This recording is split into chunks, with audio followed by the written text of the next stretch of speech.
Good morning, students. Good morning to all. Last day we have started the chapter 6 distribution analysis, and we have studied the kinds of distributions of income, and one of the theory also we have studied the marginal productivity theory of distributions. So today just we will remind what we have studied on last day, and we will go to the next one of new theory. So yesterday we have studied the meaning of distribution analysis. So distributions mean first we have to know for whom we have to distribute and what we have to distribute.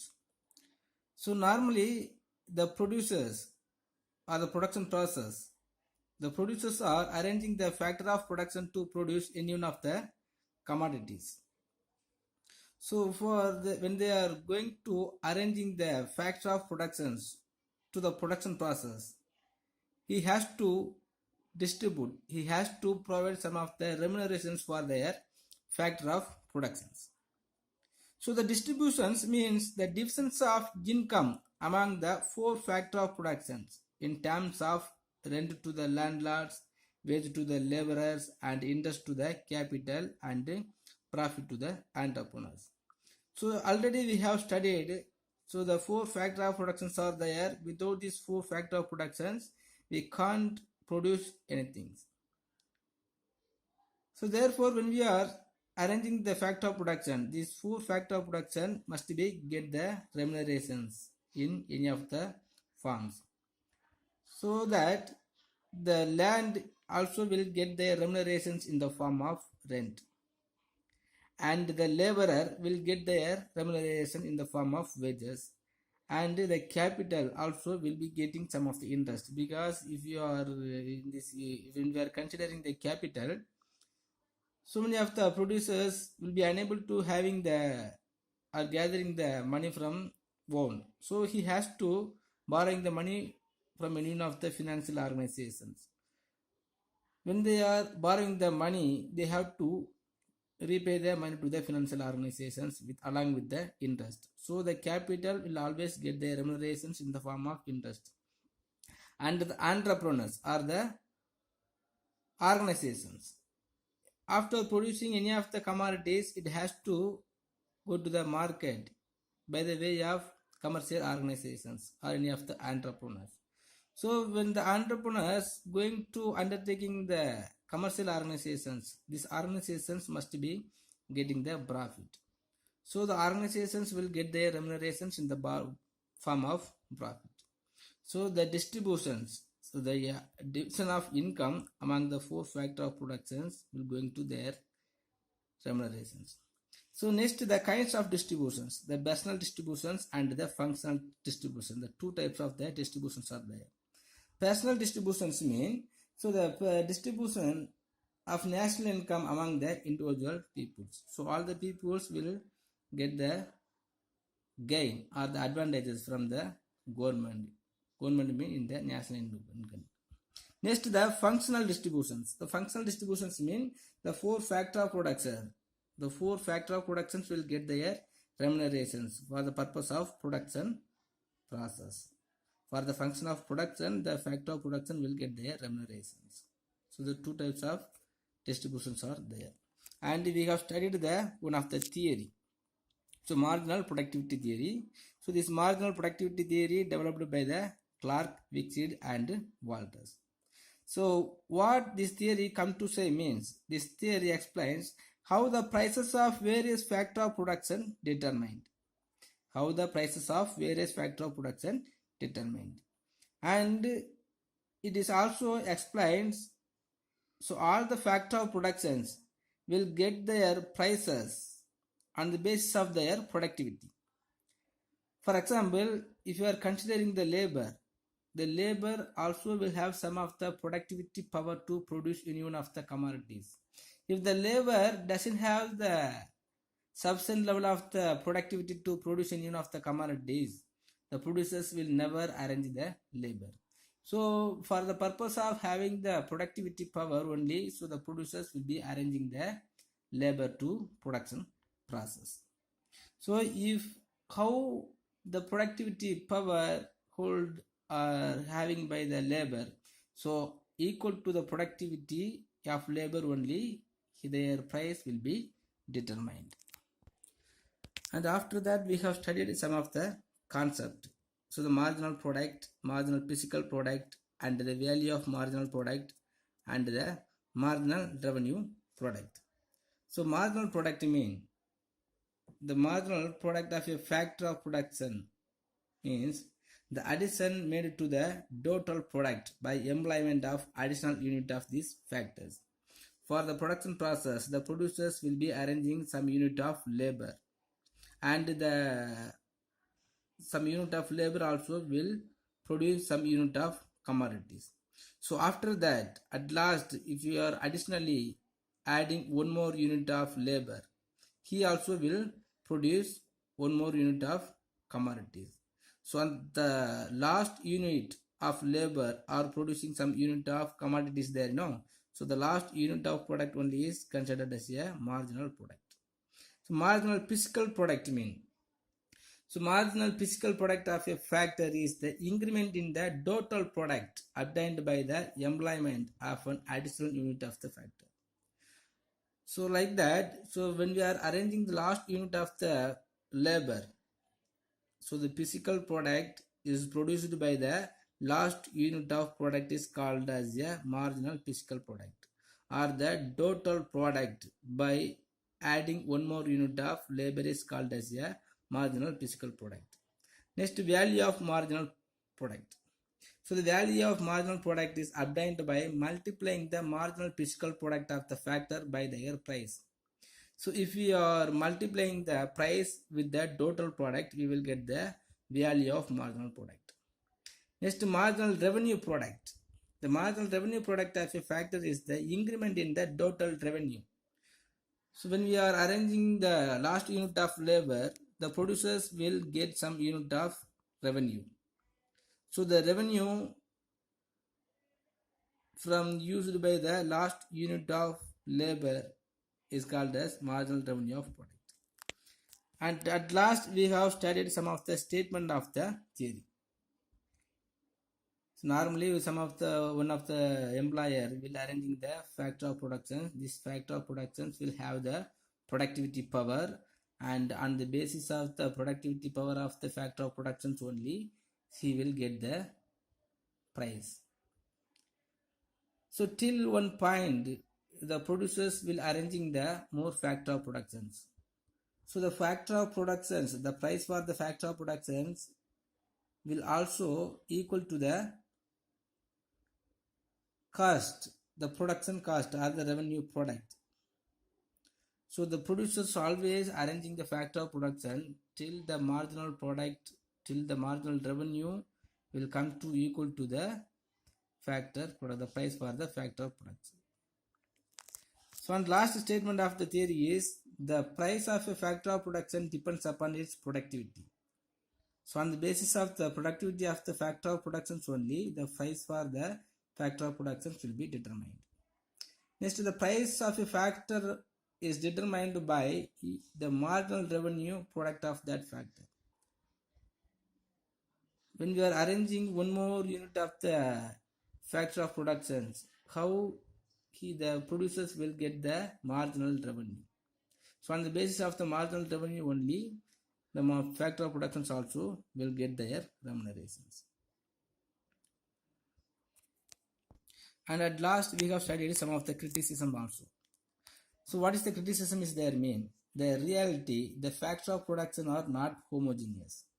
Normally when we are considering the factor of productions, so the productivity of the factor of productions will be differ from one with each other. So normally if you are considering the labor, one of the labor will have more intellectual power or more physical power, and he will get some of the idea and he will get some of the specializations. But on the basis of the assumptions, it is not the homogeneous. Next, in practice, factors cannot be substituted for each other. We cannot substitute one labor with another one of the labor because the differentiation of productivity is there. Next, this theory applicable only in the long run. It cannot be applicable in the short term. But normally the demand will arise in this short term also. So this theory is not applicable to the short term. Okay students, then today we will study about the rent. The rent also one of the price for the landlords. So what's the meaning of rent is? The rent is the price or reward given for the use of land or house or a machine to the owner. For the production process, the producers will definitely will arrange the land or house or any one of the machines. Suppose if the producers doesn't has the own land or own house or own machine, he has to take the land, house or machines as a rent. So when they are arranging the land or house or machines will get their remunerations. In which form they will get the remunerations means, as we studied already, the landlords or the house or the machines will get the remunerations in the form of rent. So rent is the price or reward given for the use of land, house or machine to the owner. Suppose the owner also may have the own land, house or machines. Even if he has the own land, house or machines, he has to allot some amount of money in the form of rent. Then only he can able to calculate the total revenue or the net revenue. But in economics, rent or economic rent refers to that part of payment made by a tenant to his landlords for use of the land only. So normally the producers will use the land, house or machines for their production purposes. But in economics, the rent, so especially mentioned only by the land. For producing any of the commodities, if we are using the land only will have the remunerations in the form of rent. So when we are studying about the rent, some of the theories also is there. So the classical theory of rent is called Ricardian theory of rent. The David Ricardo explained the theory of rent. So the Ricardo also is considered as a classical economist. So the classical theory of rent also is called as a Ricardian theory. So according to the Ricardian, rent is that portion of the produce of the earth which is paid to the landlord for the use of the original land and indestructible powers of the soil. So normally the soil will have the original and indestructible powers, because we can use the soil or the different type of the soils are there. So the powers of soil will be indestructible.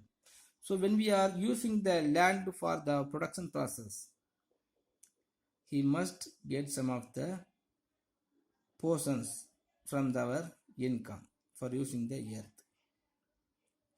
So this theory is considered as the Ricardian theory. For explaining the Ricardian theory of rent, we have to consider some of the assumptions.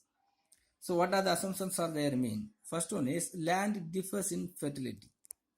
The land differs in fertility. Differs in fertility means, so different type of the soils are there. The different type of the soils also will have the different prosperities. Next, the law of diminishing returns operates. The law of diminishing returns operates in this agriculture. The law of diminishing returns means, so when we are using the lands continuously, the productivity of the land will be decreased. That is the law of diminishing returns. Next, rent depends upon fertility and location of land. Rent depends upon the fertility and location of land. Suppose when we have the agricultural land nearby our home or nearby our market, he will get more rent. Suppose if any of the land is maybe very fair it will get low rent. Other like that, some of the fertility of land, suppose any of the land has more prosperity, it will get more rent, otherwise it will get low rent. Next, this theory assumes perfect competitions. Perfect competitions means those who want to come, they can come and they can live from the agriculture. Next, it is based on the assumption of long period. So we have to wait to produce as long period. Next, there is existence of marginal land or no rent land. The marginal land mean or no rent land mean when we are using any of the land, if you are not getting any of the yield, if you are not able to earning from that land is considered as no rent land. If you are using some of the land in agricultural sector and from this soil, if you are not earning any of the income, you will never give the rent, so that is called as a no rent land. The land has certain original and indestructible powers. So if you are considering the land also will have some of the indestructible powers. So the soil always will have some power of yield. Next, the land is used for cultivations only. So normally in our economics or the production process, we can use the land for more purposes. So we can build any of the construct to using to the industrial sectors. So but here the land is used for the cultivations only. Next, most fertile land are cultivated first. Suppose if there is different type of the soils or lands are there, mean normally we will use the most fertile land only at first. So we have to consider these 8 assumptions. After consider these 8 assumptions only, we can explaining this theory. First, we will assume that some of the peoples go to a newly discovered island. So by telling one of the imaginary story, only we can explain this theory. So according to this, some peoples go to a newly discovered island and settle down there. So there are three grades of land, namely A and B and C. Okay, we are going to some new discovered land, and some of the peoples are going to new discovered land, and there is 3 types of lands are there, A, B and C. The island, the A being most fertility land, A being as a most fertility land, and B is also less fertility land, and C is the least fertility land. So since the land is abundant and idle, there is no need to pay rent long as the best land are freely available. Because when we are going to the new recovered land, there is no need to paying to the rent, and it is not used before that, so there is no need to paying the rent. So given a certain amount of labor and capital, the yield per acre on A grade land is 40 bags of paddy. By using the same level of the capital and labor, produce the 40 bags of paddy per acre. Suppose another group of people goes to settle down in the same island after some time, because after producing the 40 bags of paddy is not sufficient to the peoples. So suppose another group of people goes to settle down in the same island after some time. Hence the demand for the agricultural product will be increased. The most fertile land alone cannot produce all the food grains that are needed on account of the operations of low diminishing returns. Because when we are using the A-grade land only, so it will bringing the low diminishing returns. Okay, so when we are using the A-grade land only, it will never supposed to the supply of goods to the all the peoples. So the less fertility lands will have to be brought under cultivation in order to meet the demand for that newly arrived peoples. So for the same amount of labor and capital employed in A grade land, the yield per acre on B grade land in 30 bags of paddy. So how much amount of capital and labors are used to cultivate the A grade land? The same peoples are used to the cultivation of B land also. So by cultivating the B grade land, so the B grade land will provide the 30 bags of paddy per acres. So now A grade land will get the 40 percentage of 40 bags of paddy, and B grade of land will produce the 30 percentage of paddy. So when we are comparing to the B grade land with A grade land, the A grade land will have the surplus amount of bags, 10 amount of bags. Suppose, moreover, another group of people goes to settle down in the same land. So the least fertility land will have to be brought under the cultivation. For the same amount of labor and capital, the yield per acre on C grade land is 20 bags per acre. By using the same capital and labor, the grade C land also going to cultivated, and because of that the C grade land will produce the 20 bags of paddy. So the surplus of A grade land is now raised to 20 bags, and it is the economic rent of A grade land.